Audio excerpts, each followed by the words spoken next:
Subscribe to our YouTube channel and press the bell icon to get the latest updates.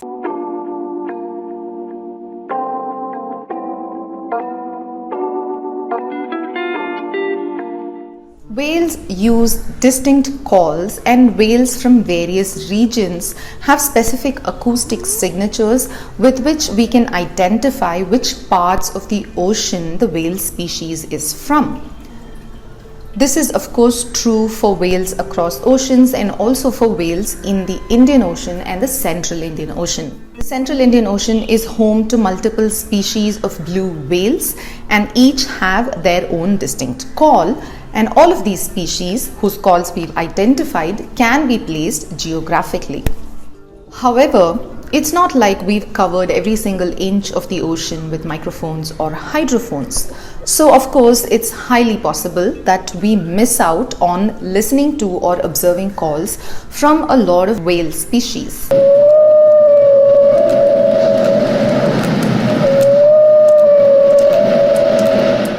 A study from IIT Madras has used long-term data from two hydrophones from the years 2002 to 2019 to track long-term changes in calls produced by an unidentified species of blue whale in the Central Indian Ocean.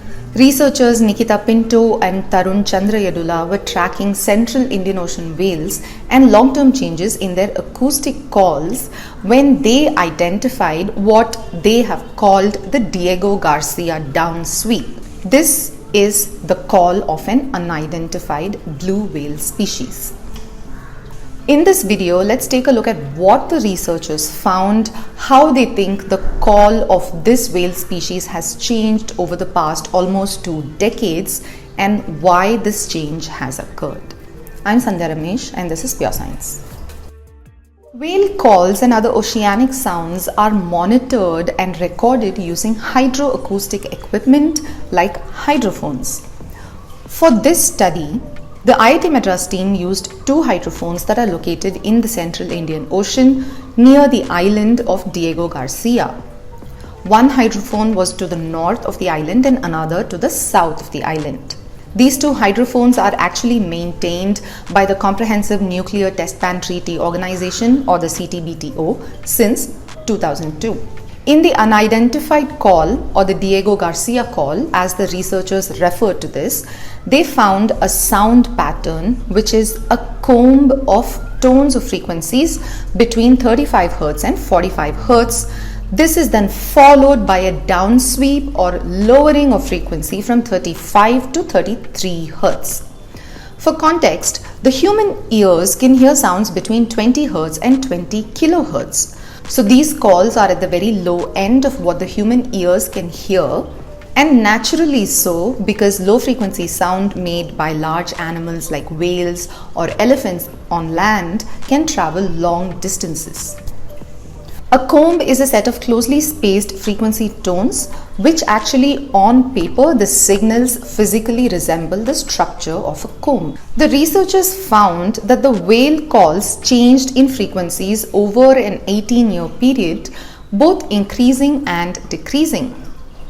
The call itself is quite unique and different, and coupled with external interference, it made it even more difficult to track changes in the call of this whale. The call was first identified by the Diego Garcia microphones, which also pick up the whale call of a different species known as Omura's whale, or the dwarf fin whale. This whale is named after the Japanese cetologist Hideo Omura, and the calls of Omura's whales have a frequency between 17 Hz and 50 Hz. They last for about 10 to 12 seconds, so the characteristics of the Omura's whale call are very similar to the characteristics of the Diego Garcia call.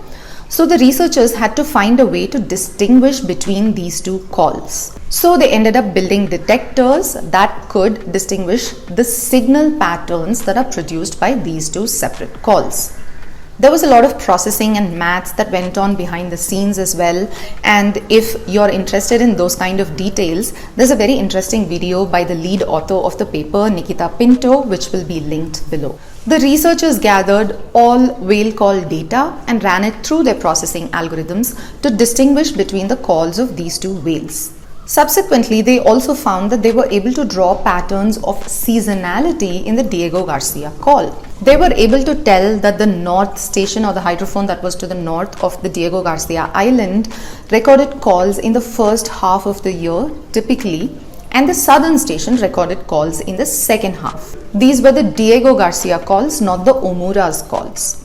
Each year there were more than 50 detections, and the scientists were able to average out the call frequency.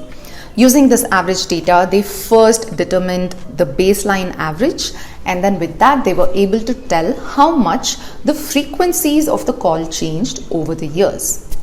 The researchers noticed that for the years of 2002 to 2019, all calls had the comb section. They noticed that the comb part of the tone, which is where the signals stick to the same range of frequency looping into each other, increased up to 40 to 43 Hertz. And the downsweep portion of the call decreases with some frequencies. They also noticed that after 2012, the frequencies of the sounds started shifting down. Now, this is not new to us. Multiple researchers have shown over the past few years that the overall frequencies of whale calls has been going down. This is especially true in the Indian and the Southern Ocean or the Antarctic Ocean. And it's because the whales are adjusting their calls to increasing ambient noise produced by humans in these oceans. So the Diego Garcia calls are in keeping with the concerning but expected pattern of whale call change. However, the disappearance of some frequencies in these calls and the appearance of newer tones is a little bit more concerning, and we don't know why this is happening. Naturally, the IIT Madras researchers also set about trying to find the reason for the variation in these tones. So we know the basics. We know that whales all over the world are changing their calls and they're adapting to background and ambient noise in the ocean. To find out how the ambient noise also changed in the region, the researchers used the same hydrophones to study recorded ambient noises. The trend with these microphones showed a steady increase and then a drop and then another increase in 2015 in ambient sound. Further analysis of the frequencies of ambient sounds and whether they overlap with the frequencies of the Diego Garcia call showed that the shift in frequencies made by the whales doesn't really seem to be in response to changing or increasing ambient sounds in the ocean. Naturally, something else is prompting these changes, and questions are raised as to what is causing the whales to change their frequencies. There could be many reasons. One could be because of genetic changes, but the researchers ruled that out because this data is just over a period of 18 years, which is too short for genetic changes to manifest at this scale. Another could be because of changes in the population of whales, especially after commercial whaling over the past few decades. An increase in whale population can potentially explain why the downsweep lowered, but it doesn't explain why other frequencies shift up. So, the authors provide two new hypotheses on their own for why this could possibly be occurring in the Diego Garcia calls, where the downsweep is shifting downwards and the comb and the rest of the signals are shifting upward in frequency. One reason the researchers propose is increases and decreases and changes in pressure. The other reason, they say, is the physical mechanism with which the whales produce this sound. The researchers propose that since the whales are trying to modulate the downsweep in their call, it automatically makes the other frequencies higher because that is how sound is produced in whales. Of course, the only way to confirm the theory that this is how the mechanism of the sound box works in this species of whale would require us to first identify the species of whale, and that we have not done. At the end of the day, after this research, we're still left with the knowledge of how much humans are pushing these animals to change. And when animals change for reasons that are not obviously linked to human activity, it is still a mystery to understand how and why these occur in the deep ocean. We also do not fully comprehend the repercussions of whale call changes and cascading effects this could have on other species. We also don't know what kind of changes are occurring in the environment that these whales inhabit. The authors also state that now they're also trying to use location data to explore the migratory path that these whales take to understand them better.